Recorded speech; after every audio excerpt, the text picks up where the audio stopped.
सारंग तू जर माझा झाला नाहीस ना तर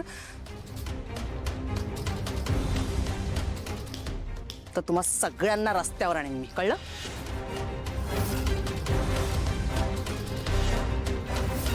बस झालं शिवानी, खूप वेळ ऐकून घेते मी तुझं.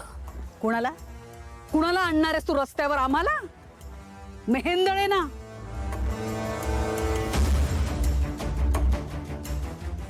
एवढं सोपं वाटतंय तुला सगळं?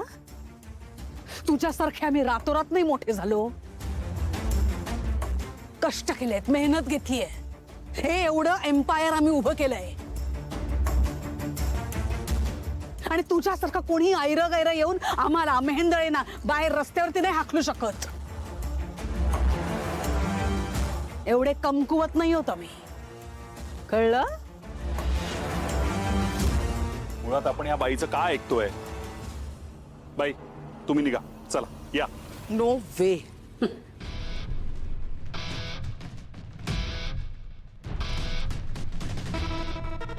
आज मी या घरातून सारंगला घेऊनच बाहेर जाणार. काय?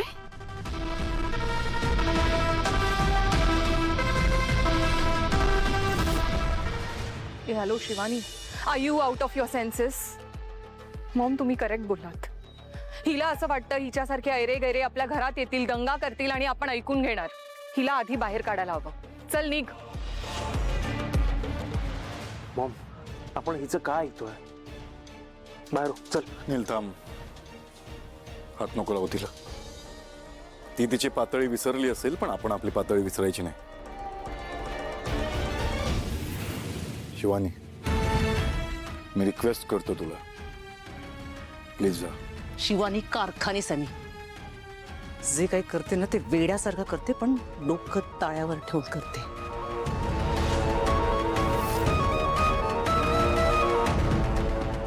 तुझ्या लक्षात नसेल कदाचित, पण तुझ्या सहीचा एक पेपर आहे माझ्याकडे.